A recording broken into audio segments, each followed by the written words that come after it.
and welcome to the second annual commemoration of the Declaration of World Peace, International Peace Youth Group Walk Festival. Today's event is hosted by Heavenly Culture World Peace, Restoration of Light, and organized by International Women's Peace Group and International Peace Youth Group. My name is Bakri Hamzat. It is my clear pleasure to be your MC for today's event. Heavenly Culture World Peace Restoration of Light, HWPL for short, is a non-profit, non-governmental organization registered under the Korean Ministry of Foreign Affairs. HWPL is engaged in a global and practical movement for peace. International Women's Peace Group, IPYG for short, is a non-governmental organization registered under the Korean Ministry of Gender Equality and Family. IPYG is working to protect precious lives with a mother's heart and to leave peace as a legacy to future generations. IPYG and International Peace Youth Group, or IPYG, are serving as the two wings of HWPL and are participating in its worldwide peace movement. On 25th of May this year in Mindanao, Philippines, a ceremony was held to designate May 25th as HWPL Day and to unveil the monument to the success of the World Alliance of Religious Peace Summit. Also, this annual commemorations of the Declaration of World Peace has been held in 43 cities and across 22 countries around the world. And today we are right here in Nigeria with you all. We'll have announced progress report for HWPL's activities for peace to pay tribute for victims of wars, and let us have the time for listening for guest speakers about our role for peace today. Lastly, I would like to ask you all to participate in the Peace Walk we Shout for Peace slogan. At this moment, many people are sacrificing all over the world because of wars and disasters. Especially the biggest victims, which are the youths. No one can reward about sacrifice from wars, and youth lose their lives because they dream. Let's have 1 minute of silence for all those who have lost their life, and let us pray for them.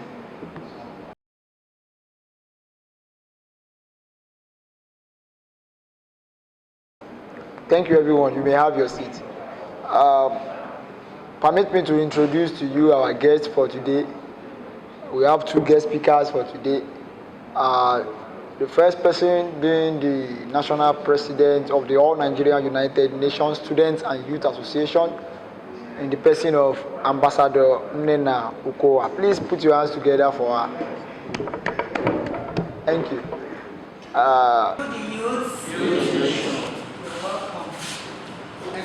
Chris Ibe is the National Public Relations Officer of the All Nigeria United Nations Student and Youth Association. Please put your hands together for him too.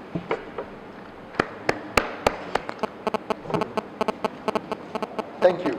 We also have so many people among us today. Please give them a round of applause and give yourself a round of applause too. All right, thank you. Now it is time for us to read the Declaration of World Peace proclaimed in 2013 by Mr. Man Lee, the chairman of HWPL. The heavens and the earth, formed by the hands of the Creator, have been given to humanity as an inheritance. In all the universe, life in its vast splendor exists only on our world.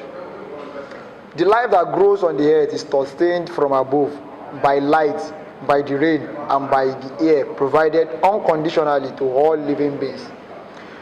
We have received the precious gift of life from above. Let us give glory to heaven and live in peace on earth. This is the truest teaching of heaven. With this eternal gift, the grace and life we have received, are we entitled to fight, kill, and destroy one another? We cannot claim to desire peace and continue to provoke one another, causing conflict for the sake of valuing our own national interests above those of others. This will only take the lives of the youth, wasting them in the futility of war. This is not a legacy we can leave to future generations. Of what use is a young life born in our day and age. If it is thrown away in this manner, thrown away without having had a chance to bloom, what price can compensate for the loss of a life? Does these young souls have another chance at life? As emissaries of world peace, as people who are working towards the restoration of humanity through a new and heavenly culture, we declare the following. We call on the heads of state of every country to sign an international agreement, a commitment to bringing all wars to an end. We ask them to do this from a spirit of deep-seated love for the people of their country. We call on all youth to unite in an effort to stop wars and pursue the restoration of peace by registering to the one and only International Youth Coalition. For world peace to become a reality, this is the duty of all youth everywhere. The only way to start pointless and tragic death is to stop fighting. Nobody can ask for anything greater than this. The efforts of the young people of the world today is pursuit of peace. Will remain as a never-fading light of life for all future generations. Furthermore, we call on every person, every man, woman, and child in the world to pick up the mantle of peace. In whatever way you can, we ask that you work to further the cause of world peace and restoration, making it a reality in your direct environment. Lastly, we call on the media to report responsibly and promote a message of world, a message of peace to the world. With this declaration, the work of world peace has begun. Thank you. International Peace Youth Group, Man E. Lee, Chairman of the Heavenly Culture World Peace Restoration of Life. Thank you. Next, there will be a progress report on the activities of HWPL since the declaration of world peace proclaimed by Mr. Man Lee. Heavenly Culture World Peace Restoration of Life is a global peace organization founded with the purpose of living a peaceful world without any war as a legacy to the future generations. HWPL is working with the International Peace Youth Group, which consists of 419 affiliated organizations of 92 countries, as well as the International Women's Peace Group, which consists of 163 affiliated organizations of 35 countries. In order to achieve world peace, Mr. Man E. Lee, the founder and chairman of HWPL, has been advocating the enactment of an international law for the cessation of wars and the alliance of religions to unite all religions as one. Currently, about 70 former and current head of state, about 200 former and current chief justices, and numerous religious leaders are working together as members of the HWPL Peace Advisory Council for the sake of world peace. Mr. Lee, who also is a veteran of the Korean War, which painfully broke apart the Korean nation, proclaimed the declaration of world peace. At this location for the first time in the world on May 25th in 2013, about 30,000 youths from 130 countries around the world gathered here to express their desire for peace and participate in the peace walk that day. The HWPL delegation, led by Mr. Man E. Lee, has made 17 international trips to a total of about 70 countries since 2012. Through these trips, Mr. Lee has met with numerous heads of state and religious leaders and urged them to take part in bringing the cessation of war and establishing world peace. He has also been invited to official international events such as the UNESCO Peace Conference, the Montenegro ICD Symposium, the 25th annual commemoration of Romanian Democratic Revolution, and the International Conference of Chief Justices of the World, ICCJW. At these and numerous other events, Mr. Lee has awakened the mindset of peace in his audiences through his profound speeches. On 24 January 2014, Mr. Lee led the peace agreement between Catholics and Muslims that ended the 40-year conflict on the island of Mindanao, Philippines, which was known as one of the deadliest conflict areas in Asia and claimed 120,000 lives. This gathered substantial attention from the international community. Mindanao created a peace park to commemorate this peace agreement and set up a declaration of World Peace Monument. The city is also taking part in today's second annual commemoration of the Declaration of World Peace. From 16 to 19, 2014, HWPL hosted the historical World Alliance of Religious Peace Summit, WAP Summit, in Seoul, the Republic of Korea. This opened the curtain on the alliance of religions as the fruit of efforts spread across the whole world. About 4,000 current and former heads of state, political leaders, current and former chief justices, religious leaders, youth and women organization leaders signed a peace agreement at this event, resulting in the greatest peace agreement in history. Since the WAP Summit, many judiciary experts have also been taking part in the effort to enact an international law for the cessation of wars. In the religious world, 62 HWPL World Alliance of Religious Peace offices have been opened in 40 countries. At these offices, religious leaders continuously meet and compare their respective religious texts. In December 2014, the city of Carson in California, USA, designated May 25th of every year as HWPL Day to commemorate the day of proclaiming the Declaration of World Peace. This was reported through media such as ABC News in America. In May 2015, the city of Alexander in Virginia, USA, officially declared September 18th, the day of peace agreement was signed at the WAP Summit as HWPL Day.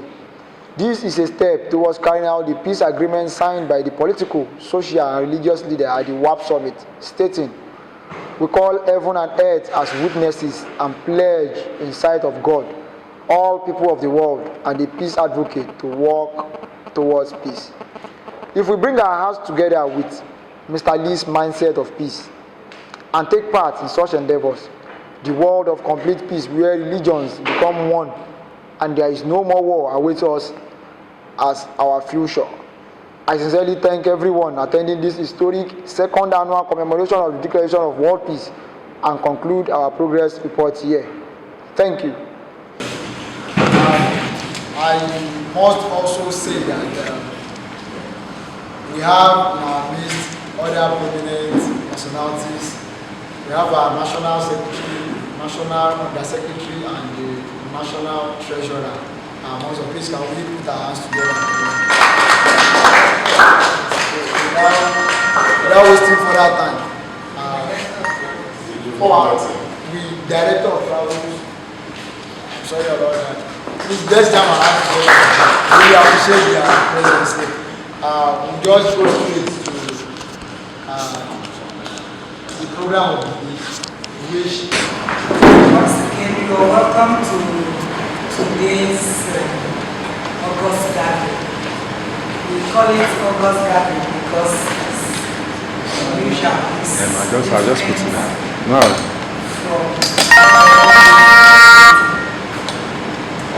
But the main focus of why we are gathering here today is really to talk about a popular word that we often use, but we don't really know how or why that word is as simple as it is, but it's very difficult for us to practice.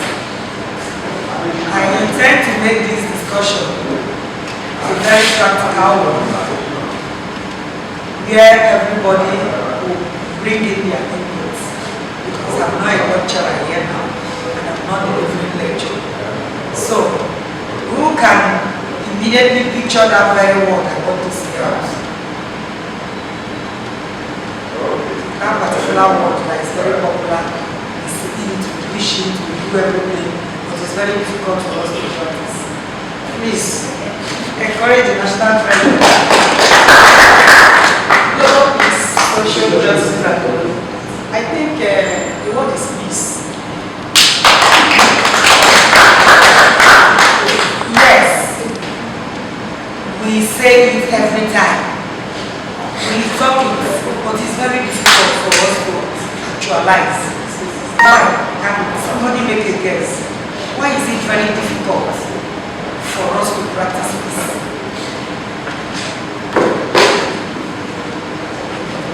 Okay. Social justice I think the reason why we don't practice peace is because we are intolerant of ourselves.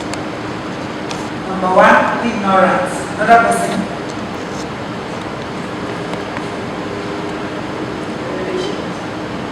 Okay. Poverty.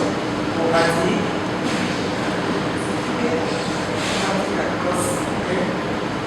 Social cultural diversity. Good. Social-cultural diversity. Yes. God to practice justice to humanity. Injustice. Okay. Yeah, it's because of our selfish and wanton attitude. Prejudice. For prejudice. Okay. Number one that is killing us in Nigeria. Tribalism. Tribalism. Religious barrier. This is the two major things that is making us not practice this. One, you are not from my place, my village or my ethnic group. Or you are a Christian, I'm a Muslim, or a gay atheist. So these are the things that are hindering us. And if we may reason all these things that we just mentioned, are they ordained by God? Please, I need an answer. Are they ordained by God? No. All these things we mentioned, is it God that said this should be the barrier? No. It is the walls that we construed amongst ourselves to be a barrier for us to actualize peace. That's why we are having a problem. Because by God's ordination, God just gave us a simple rule. Love your neighbor as yourself. God knows quite well that your neighbor, you might be Igbo, your neighbor will be outside. You might be Yoruba, your neighbor will be Ghana. He just gave us a simple rule. Love your neighbor as yourself. So why are we now not loving our neighbor as ourselves? Why is there so much hatred, so much war, so much intolerance? Because actually, I have come to think about it. If you love somebody, you will never allow anything bad to approach that person. Instead, if you see an arrow coming to pierce that person, you come and use yourself to weigh that arrow. So why is it difficult for us to practice? Why? So, the number one thing that is making it is, like I said, our prejudices. And part of the thing that is bringing up that prejudice is all these tribal sentiments, politics, all those stuff. So when you look at it, you say, no, in my party, no. Maybe you belong to a particular party, you say, no, in my party, must be my party member. Even when it's clearing to you that you know that your party member is a failure, I cannot take you anymore. But because it must be your party that will be there, and your party maybe have chosen that person, that prejudice will not allow you to choose the right person. Or maybe you will say, no, Igbo man cannot be governor in Lagos State. So even if the Yoruba man that is coming out as governor is the worst criminal that they have to go and bring from Kirikiri, must become governor because it's a governor. So the thing we have to really fight to actualize this is that prejudice. When we forego our prejudice, we will be able to give an unbiased judgment to approach issues. Because when once we come to that stage where we can be objective in our reasoning, objective in our thinking, objective in delivering everything that we have to do, that is when we have come to the mature state of handling our prejudice. So that's why anytime I address people, I keep telling them that the only thing you can do to safeguard peace is not to wish for peace. is to try to become peace. Because peace, according to my own understanding, is what you have and can give away. There's a saying that says you can't give what you don't have. So if you don't have peace, you can't give it away. It's not possible, no matter how hard you try. Just like the incident of somebody fighting a policeman and tearing a policeman's shirt when you are supposed to be going for a peace activity. So, what are we talking about? Have you come to that level where even at the highest provocation, you put yourself together? At least don't throw the first blow. Even when the first blow comes to you, try instead, look for a way to disappear from that place. Let people call you the weakling. At the end, you find out that you are the hero for not continuing that fight. If we should try and work on our conscience and on our mind, our system, and entire being to come to that level, we will begin to see the desired change we need. Because change is a gradual process. Before you can effect any change, you have to be the change you want to see. If you are not forced the change you want to see, you can't effect change. So the basic way and manner we can attain peace is to work on our inner personality.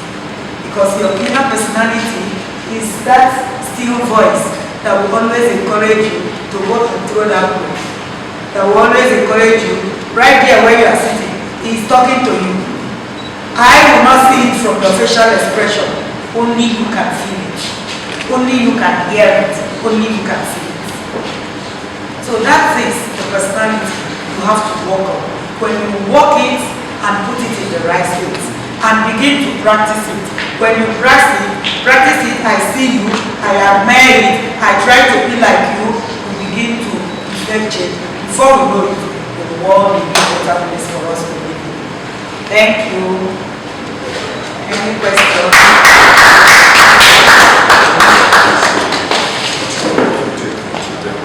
Okay, thank you very much. Please let's clap our hands. We will also take the next presentation after which we will take questions. So now I introduce to you Mr. Chris.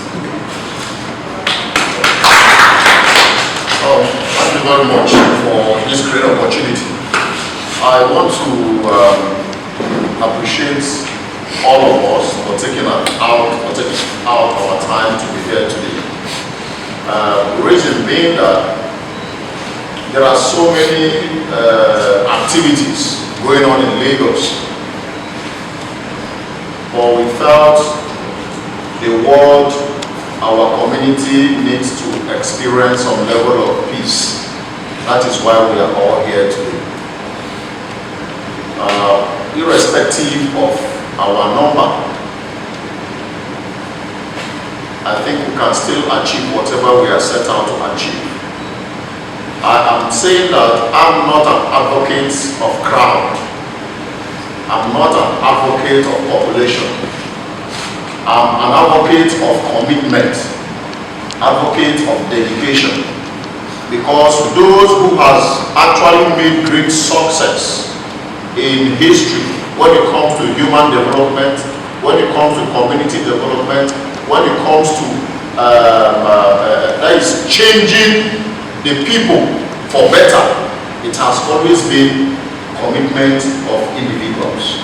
Counting from the days of Mahatma Gandhi, counting from the days of George Washington, counting from the days of Nelson Mandela, counting from so many other elites. Even we just had it of recent in the person of President Goodluck Jonathan, when all of us thought this nation will go down in flames. His party wanted a situation whereby he would say no. But what did he do? He picked his phone without any consultation and placed the call to General Buhari and made him to know that he has considered. He said, congratulations. That is a function of justice, which peace is anchored on. There will never have peace if there is no justice. if I'm asked to define peace, I will say that peace is a function of justice.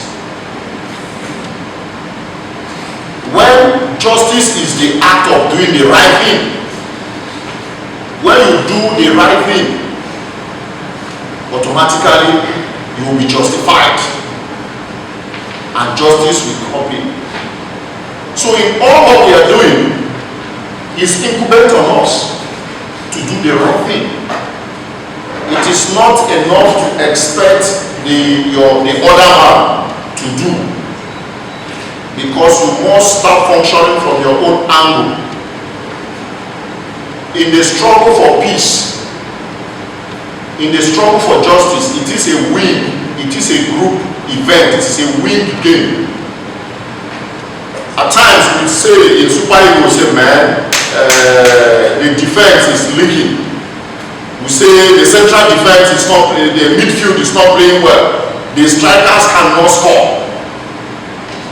Reason being that there is some element of this coordination, lack of proper coordination.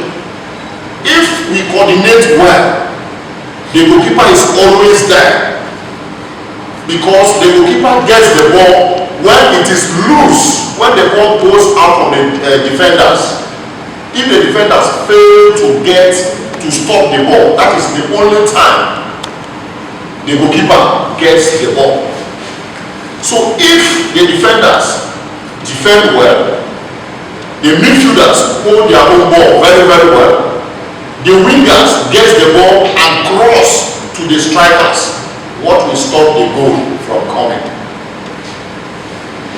It now boils down on individual win. It has to do with a chain business. The question is, who is the weaker link to that chain? Because most weaker linkages are anchored on sentiments. And when there is sentiment, you know that there is compromise. Somebody must have compromised something. When you come in we that drive car at times, when you see a compromise, somewhere, you know that maybe your chain must have eaten. This thing want to go to, it has been compromised. Something has punctured, something has happened. The first speaker made mention of tribal sentiments, religious sentiments. It's a factor in our community today. It's a factor. And come to talk about it, one of our participants mentioned poverty, which is lack of basic needs. It's also a factor. But how do we come out of all this? Our ability to develop our capacity. That is where capacity too becomes another factor in the process of peace building. Because it is only the weakling, it is only those who are weak that weak sentiments. Are you getting what I'm saying? It is only those who are weak. If you are mentally weak, physically weak, socially weak, that is when you are losing your ability to go into objective debate, to kind of intellectually jab yourselves, convince yourself intellectually. Because when we know that we are sound, the only thing that will happen is respect for each other.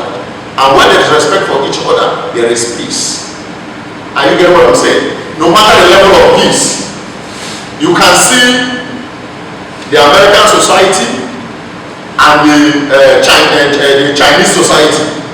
You can see the Russian society, the Russian, America, and China. Even North Korea is even getting into that league. Why is it that America cannot move now to China to go and launch an attack? It's because of Chinese capacity. Are you getting what I'm saying? because of the level of Chinese capacity, their sophistication, same as Russia. So as young people, if we can strive in the development of our capacity, I think we can exercise some level of peace. Because when you have capacity, enough capacity to see beyond your society, beyond your religion, beyond your ethnic affiliation, you will have respect for the other man. So many people lost their friends as a result of the political activities. Friends of so many years. Those who could not see, those who lacked the mental strength to withstand the pressure, lost their friends. But those who understand the whole thing came out stronger and stronger. Why is it that the president is here today talking? How many Igbo people are in this hall?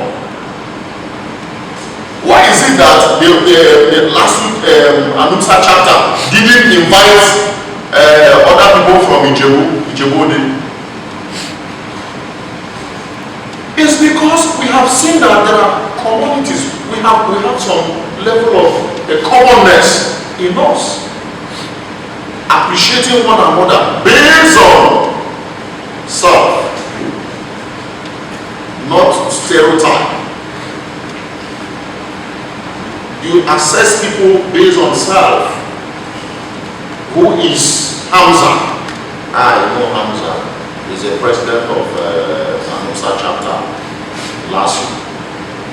He's a hard-working young man. His ability to put up programs is something that baffles me. No matter the challenges they come from. You have assessed Hamza.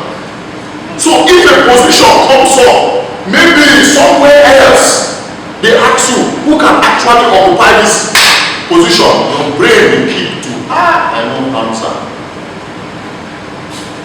Not you looking for one of your poor, mentally retarded relatives somewhere. Somebody who has no value to add to the society. Somebody who himself is a danger to the society.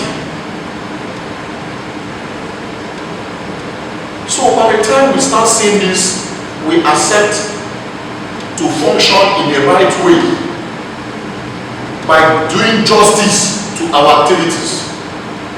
By the time we develop ourselves to have the right capacity to function in the community, automatically we will have peace. And it's on this I want to rest my case. Thank you very much. Maybe in one word, in a sentence. That makes people love to love, not to love each other is primarily poverty. Poverty has eaten into families these days to the extent that if a father would tell his daughter, see, if you can't get this, go outside and sleep with the man and bring him money. You understand? And there's a saying that peace is not lack of words, it's not when there is no war. Even when I'm not eating, when I'm not taking breakfast, it means I don't have to eat because I can go out. So if somebody is coming, I can kill that person to get what he has and so peace in our society here, I think is beyond what we individual can do on our own. We need the support of the government. There is no light, there is no water, there is no good road. I don't think there will still be peace in our society. We still need the effort of the government to ensure that they provide their own effort so that the citizens also will contribute their own quota also, so that everywhere can be peaceful. And we, for example, in Rivers State during the election, governorship candidates, we heard what they were doing just for them to get political position. And after the end of the day, none of their family died, but a lot of citizens are late now. So there is need for government to ensure that, okay, citizens are performing their own role. Okay, let also government provide security for the people. If there is no security, there won't be peace in our society. So there is need for us to understand that citizens has their own role, and the government has its own role to play to ensure that there is peace in our society.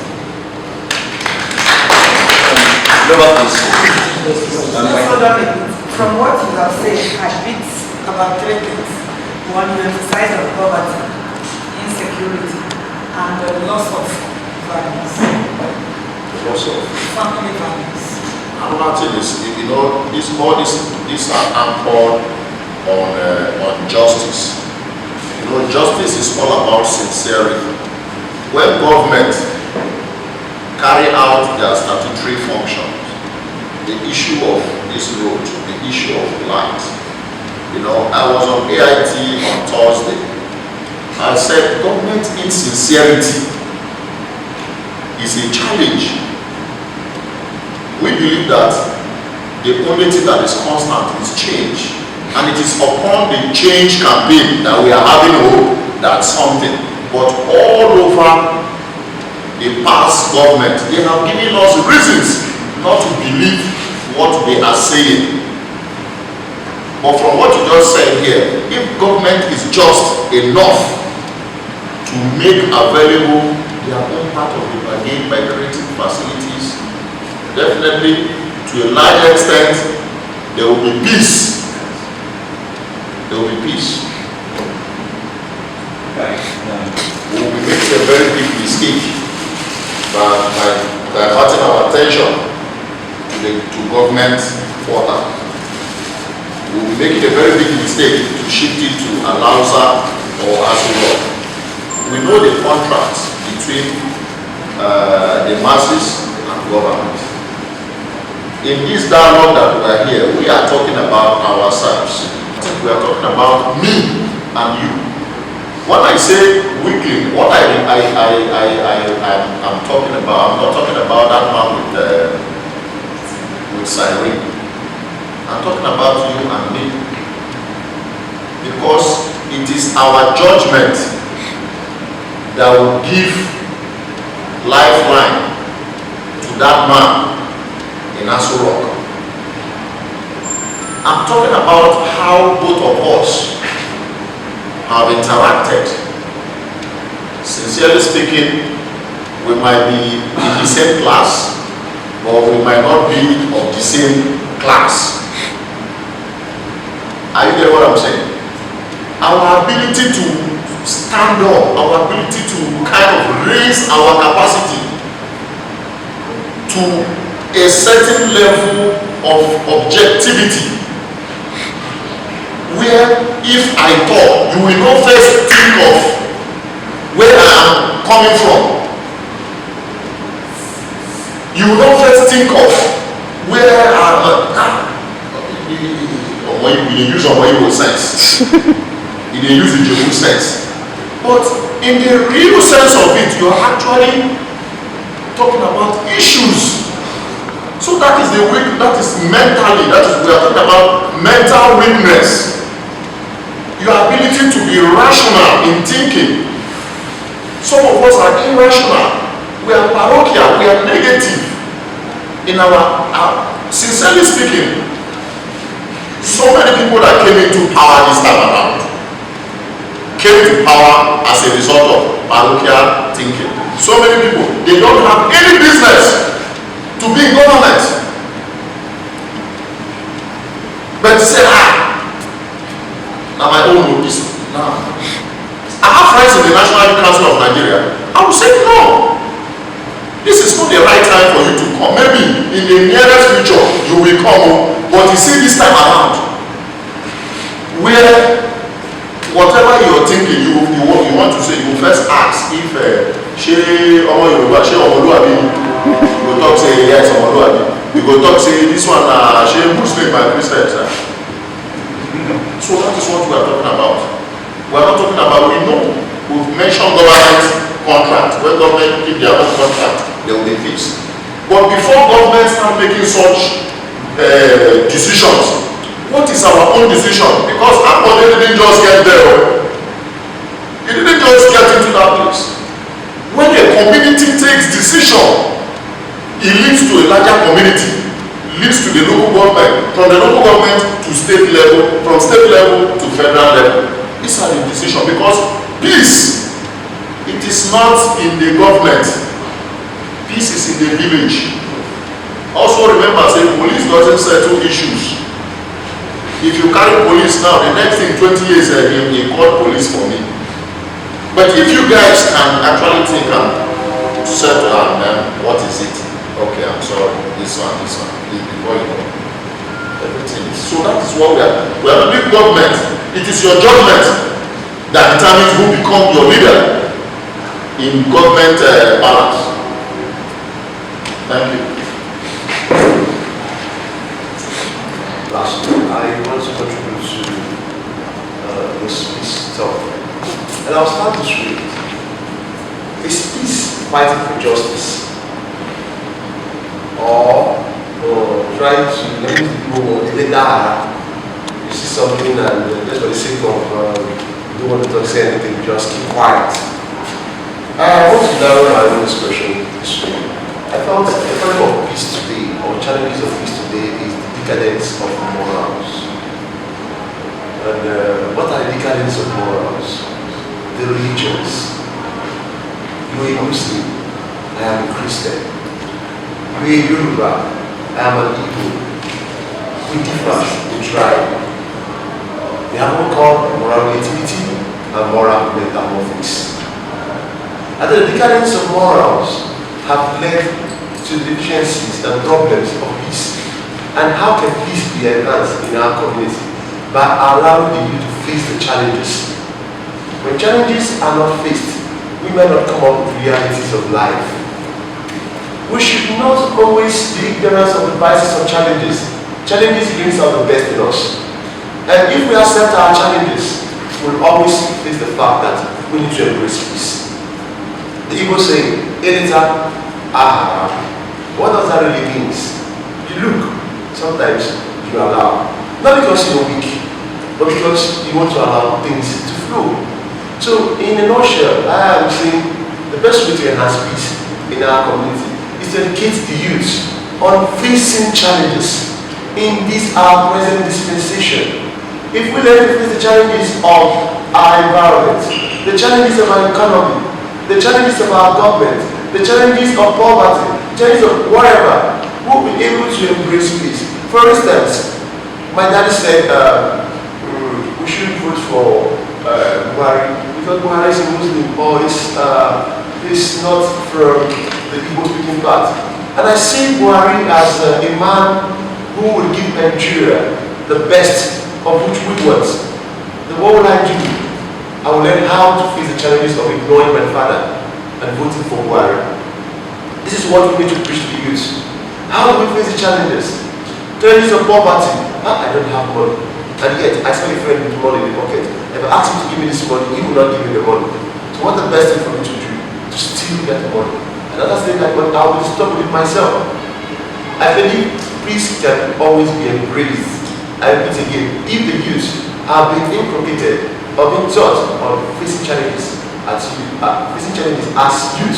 in our present dispensation, so that the decadence of moral will be reduced and morals will be embraced. Thank you. I told them that the basic way for you to really make an impact or contribute to your quota is to identify a problem and proffer solution to it. As you proffer solution, you become rich. You become an employer of labor. So I gave an instance of one young man in Ghana. He started by himself going to the road to pick sachets, all this sachet water, he threw on the road, all the plastic and everything. Today he has a recycling factory in Ghana, and he's a young person. He's an employee of labor. He displays from that he has even started doing fertilizer, because some of the waste products now is recycled to become fertilizer. So these are the things. I also gave an example of how you can be an environmentalist by looking at maybe in your area, in your street, so many people, their compound are dirty and they can't come down to sweep it. All you do is come up with something like a fork, place a fee, submit round. At the time you submit from the beginning of your street, if it's numbered from 100 to the end, you will get like 10, 20 buildings that will want you to come and render such service. Meanwhile, you're not going to be the person sweeping. You also look for all these women that hang around looking for where they can sweep, that those people cannot feel comfortable to bring in because they don't know them. But because you have decided to have a brand, they feel if something goes wrong, they can arrest the brand. So they have more confidence in you coming up as a brand.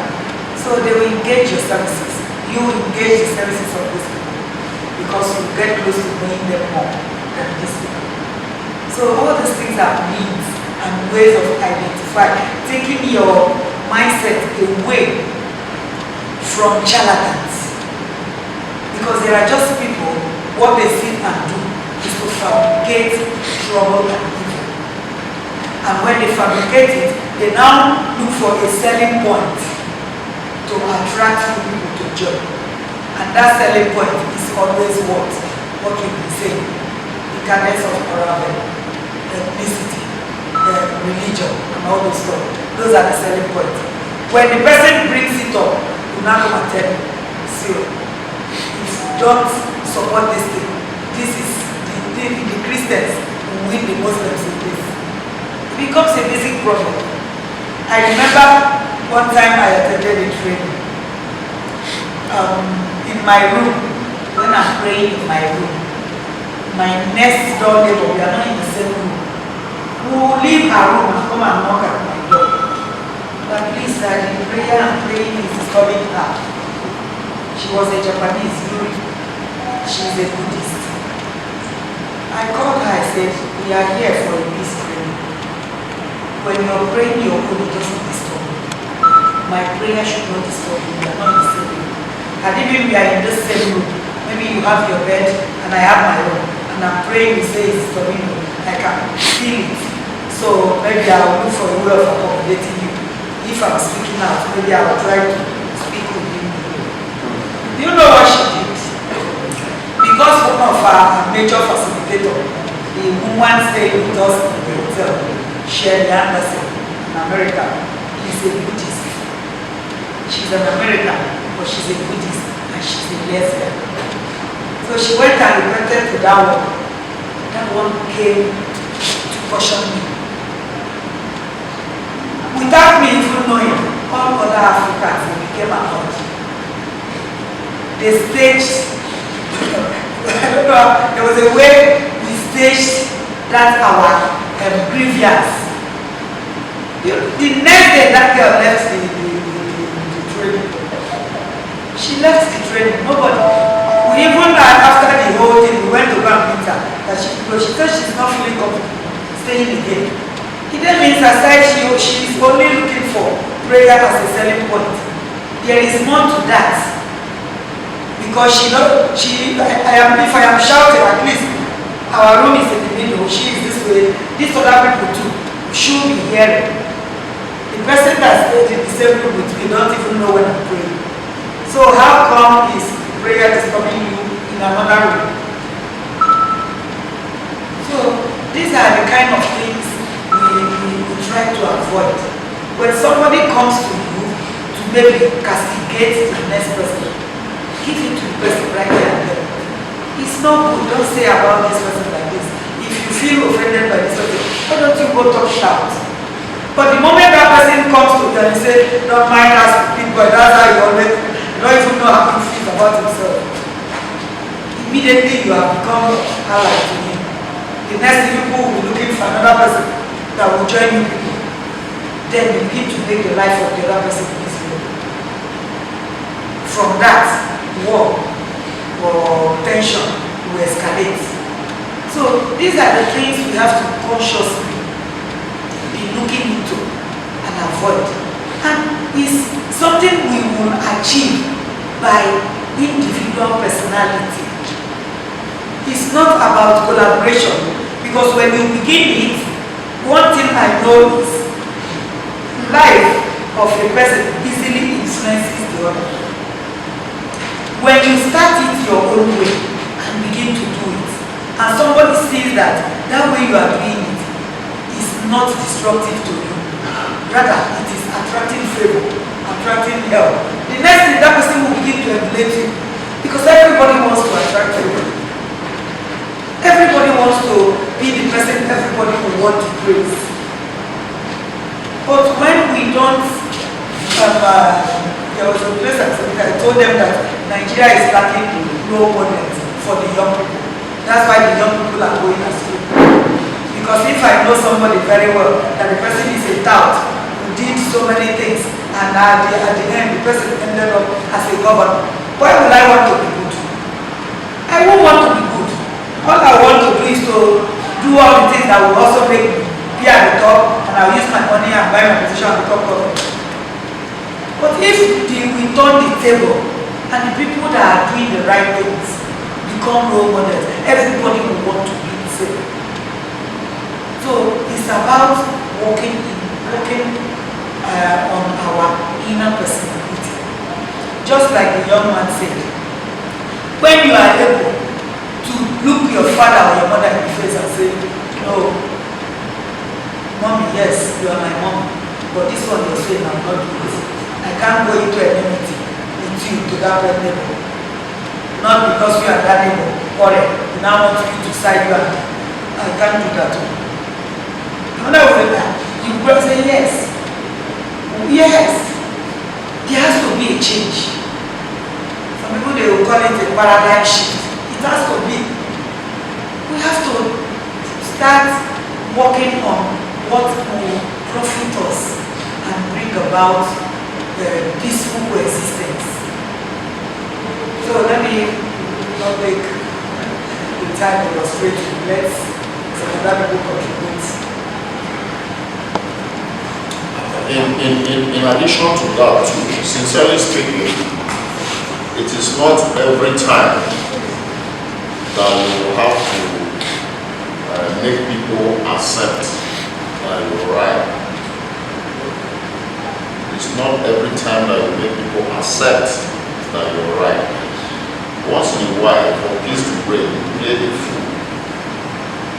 Are you getting what I'm saying? That is the core of it. We were coming to the filling station this morning. This place this morning, we saw an open filling station. A filling station we felt it was open. We took the initiative to go. We saw that it was locked. So we started a negotiation. The gate man said, white. See, figure a white. Say white. One white. I say, say, go up. Actually, I came here last time. I didn't give you white when you go.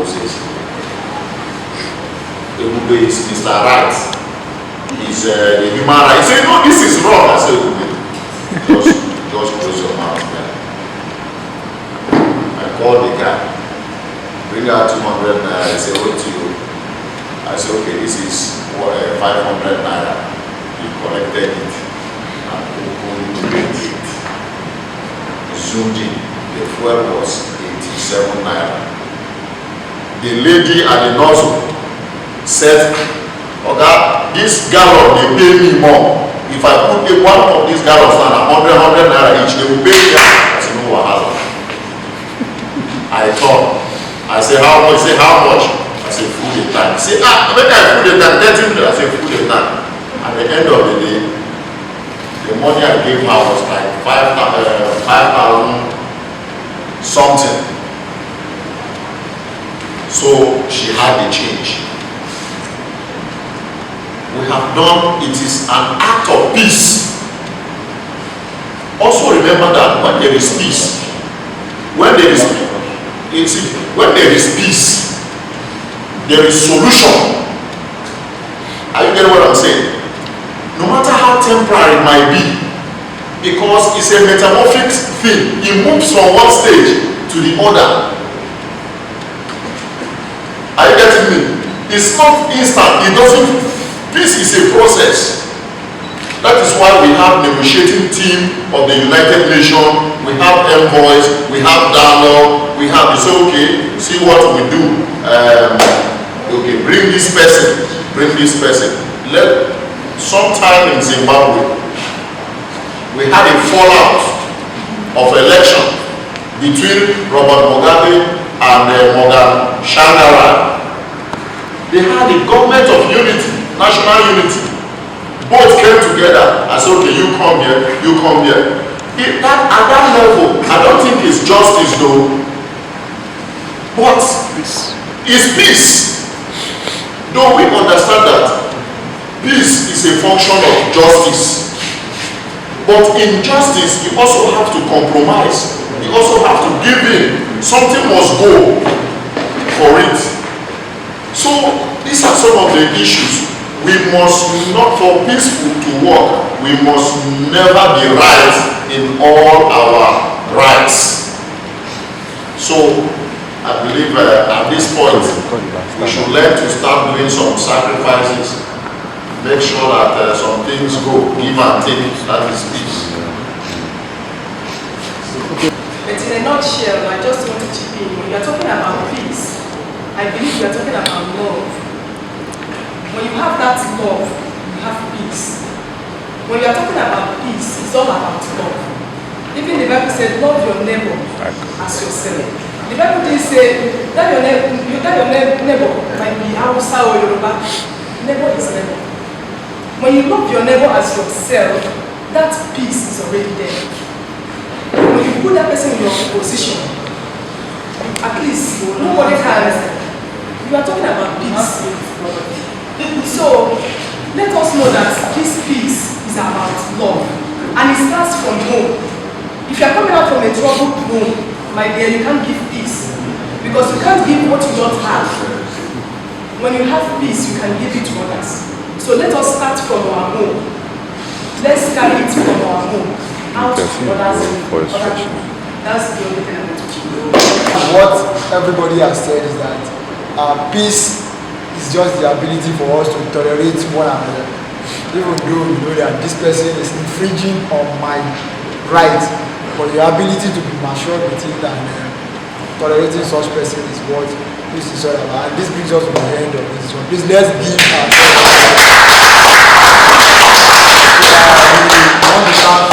and everyone who has contributed, and those who have not said it but have contributed in the way by at least being being part of our agenda. So we will just move up here now. We are going to do our peaceful thing. And this time it's going to involve everybody. Let's move to this side. Peace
say water and That's it.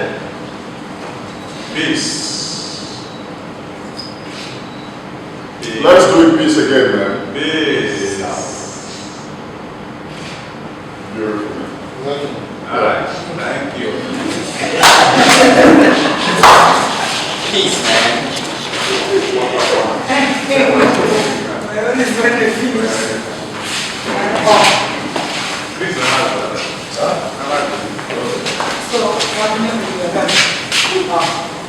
I'm Ambassador Okohanen Nakalo, the National President of the All Nigerian United Nations Students and Youth Association, ANUNSA. Peace is an important factor that is very important to the life of human being. How would you describe it? And to what extent is it important also in this development of the world? Well, I will say that 5-letter word is the most important asset the world needs for sustainable development. Because when you take away peace from any existence, it then means you can have a conducive atmosphere. Just like people always think, when you hear peace, peace is not just the absence of war. There might be communities where there is absolute tranquility, but the way of life and activities in that community is endangering the peaceful atmosphere of the citizens. So peace is not just when there is no war. So that's why it is very important that we understand the concept of peace and make sure to see to it that everybody attains or live that life called peaceful life. And when you say peaceful life, it entails sacrifice, it entails acceptance, it entails tolerance, it entails what you have and you can give away. It's not just something you wish for. We have been major players in the peace activities. Like there was a time we had a national women workshop on intercommunal peaceful coexistence in Nigeria. We actually selected women from all over Nigeria. We brought them down here to Lagos. We lodged them in hotel. We brought in resource persons to come and train them on peace, the art of peace, and the ability for them as women to harmonize peace in family. Because we have discovered that women are endowed with special endowments by God to harmonize peace in a family. If you look around you, any family that there is no peace, take a look at their mother. It is from their mother. Any family that is peaceful is from the mother. So that special endowment for them to be able to harmonize peace is what we looked at. We decided to give it a more conceptual stand of understanding so that when they take it back home, you can't really attain a world peace if it doesn't begin from home. Because when a home is peaceful, it can transcend to the community, from the community to the society, from the society to the nation, then from the nation to the international relation. So it has to begin from the home. So that's why we brought them, we trained them. Then on the second one, we looked at the young people. We brought both male and female together. We called it gender mainstreaming. So we wanted to see how the males and the female can cohabit together without having the notion of the difference which distinguishes the male and the female. Yes, it is very possible to attain peace because that's the way God made it. God had foreseen the differences, the diversities, will I say inadequacies, and yet he said that follow peace with all men because he knows it is attainable. So that's why, irrespective of our tribe, irrespective of our religion, irrespective of whatever thing that might crop up to impede peaceful existence, we can still attain peace. It's just like we have been discussing here, it's just a matter of a little sacrifice, a little tolerance, and a little acceptance. There will be peace. Well, in attaining peace, it's not only on a person, it's a collective responsibility, because the government has some obligation to for them to put in place to attain peace. Because when we talk about constituted authority, it's not an individual thing. It has to do with the hem of affairs, to be able to sit and look at different cultures, different behaviors, and bring them together to be able to accept that, okay, this will be the common attitude binding us, taking into consideration where you are coming from, where I'm coming from, and where the next person is coming from. So the government has a stake. Then the individual have a stake. The different tribes have their stakes. We should be able to say, since we have decided to live as one, we should be able to accommodate our individual differences. Thank you very much. My name is Chris Ibe. I'm the National PRO of all Nigerian United Nations Student and Youth Association, ANUNSA. A short response to that is no. There is no peace.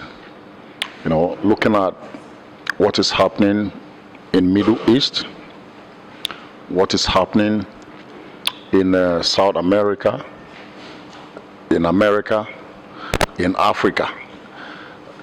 Look at the activities across the continent.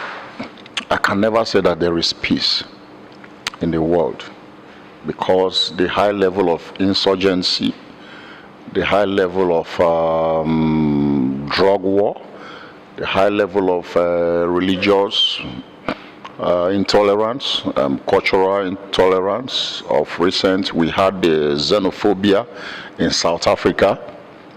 All these activities, actions are evidence of lack of peace across the world. One of the greatest strategies towards world peace is engagement, is dialogue, continuous engagement, continuous dialogue. You know, because if we talk more, if we engage ourselves more, we'll start seeing reasons why we should coexist.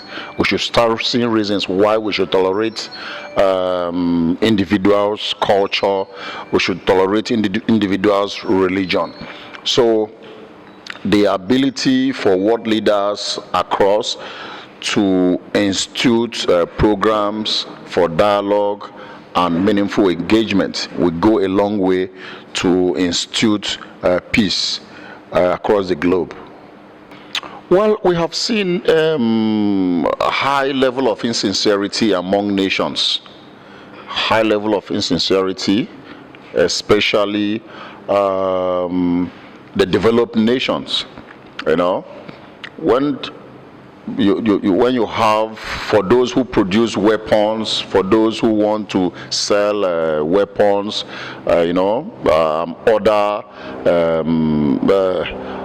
other gadgets of war, you know, that leads to mass destructions, they will want to sell. Only thing we'll have to do is to continue to plead with world leaders for them to see reasons why there must be peace across the world. You know, they have all it takes to destroy the world at a glance. We in Africa here, we are the receiving sides.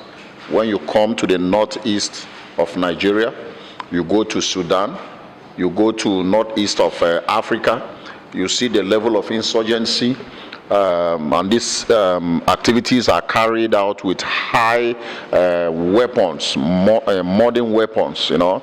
So we are not manufacturing weapons, such high-tech weapons in Africa. You know, they are all being imported. So the world leaders, we are pleading to them that they should see reasons why we should live. They should observe this level of some level of rights. They should see us that we have rights to live too. You know, we can actually get involved in meaningful business without coerce. They get our oil, they get our gold, they get our diamonds. You know, we are ready to interact with them, do business with them, but they should not exchange our natural resources with weapons of mass destruction. Okay, let's look at what To a large extent, while this program was going on today, I felt a whole lot of emotions in me, because we have seen so many things in Nigeria. We have seen war, we have seen insurgency, we are dealing with religious war, we are dealing with tribal war. We are in a war situation. Our activities today will carry a great message of hope to the larger society in Nigeria, to tell them that irrespective of all these crises, there is still hope for us to exist as a nation in peace. You know, this message will be taken to the larger community to advise young people that there is no gain. There is no gain in violence. There is no gain in war. There is no gain in insurgency. So young people should embrace peace. They should preach peace. There should be tolerance to each other. You know, Nigeria is a nation with great diversities, both in religion and in culture. And without tolerance, we cannot exist as a nation. So today's program has given us hope that we will exist irrespective of any other, irrespective of the challenges we are having. And we are using this opportunity to call to other well-meaning Nigerians, young people, to stand up and embrace the call for peace. You know, anywhere they are, little programs like this can give hope to so many people. And by this, we will exist without any problem. Development will come, jobs will come, because we cannot develop in the midst of crisis. There will not be any form of job creation in the midst of crisis. So foreign investors will not come, you know. So you look at the Niger Delta, the crisis there, you know, reduce the level of oil production. Our exports, oil exports has been reduced drastically. So with peace in Nigeria, Nigeria will develop at peace. Young people will have job. For those who are running initiative, their initiative will strive. And by this, they will start employing other young people. By this, we will live our lives. We will not die as a result of crisis. So that is what we have done today. What we have done today will actually give back to the society. Thank you. Because in every member country of the United Nations, there is always two organizations that the United Nations recognize. One is called the ANUNSA organizations, and the other one is the UNA organizations. So the ANUNSA organization is for students and youth, while the UNA organization is people that have graduated from uni to their normal age, women, adults, and all this stuff. So we welcome you because peace is number one thing that the United Nations is at the forefront of. And you know they are the people that make sure that everything that has to affect human existence, they come up with the blueprint of solution on how to tame or put a final stop to such problem. So that's why when we see any group or organization that has that mission of creating a world of peace, we always identify with them. So what you people are doing today is what is expected of young people. You know, the average African young person, or let me just say every average African is hostile to each other. We don't have the patience to accommodate each other. Take for instance, if I'm moving now and this one hit me, I will not have the patience to even say, why did you do this? The next thing I might throw a blow at you. Before you know, you start fighting. So we don't have that. And peace is not something you just sit and wish for. Oh, I wish there should be peace. I wish that. No. Peace is what you have and you'll be able to give out. If you don't have peace, you can't give out peace. So we should start building peace in our own life. Begin to reason. Like this kind of organization, I know when they teach you peace, some people will think they are about peace because the way they go about their activities is different from the way people just think. They can tell you maybe somebody should beat you and beat you till you fall and you don't react. You'll be wondering, is that person insane at all? But this is a way of showing people that you can actually endure to attain a world of peace. So I encourage all of you to invite in what your mission says, in what your vision says, so that we can change. Change is not just something we say we want change, we want change. It's a gradual process and it starts with me, it starts with you. That change we want to see, we have to be the change.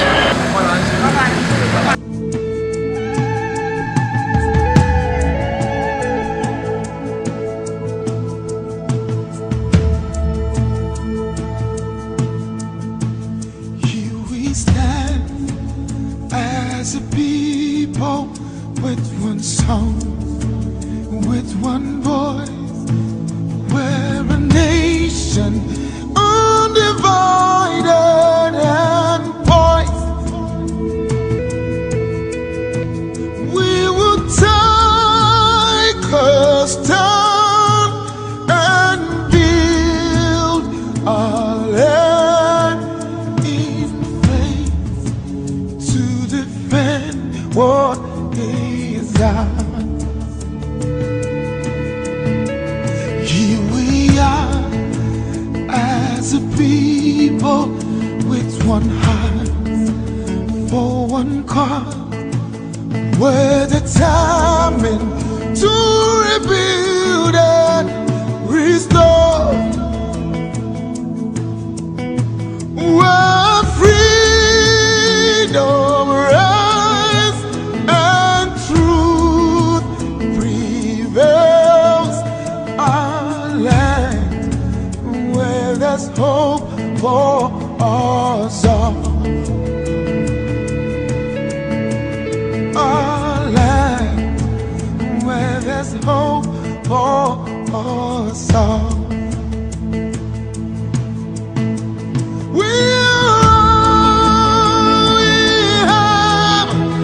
We'll defend our land. We believe in this nation, and we know we'll get there. We'll defend our land. We believe in Nigeria and the promise she holds, and that one day we'll shine like the sun. We're a great nation.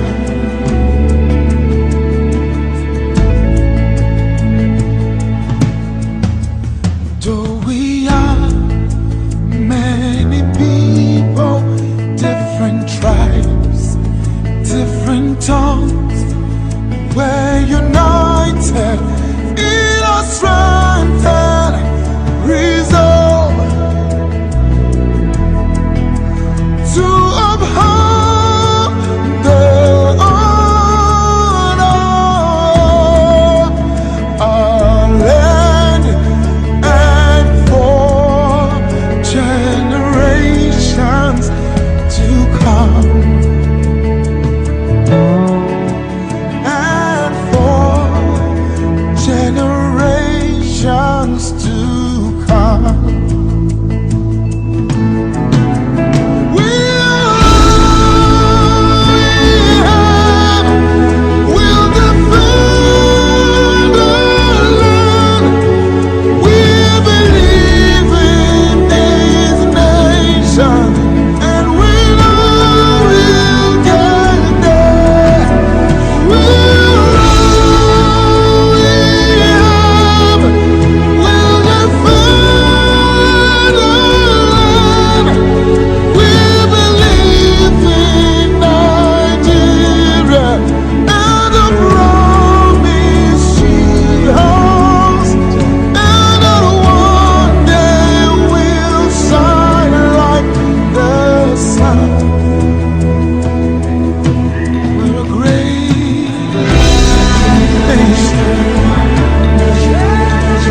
on camera.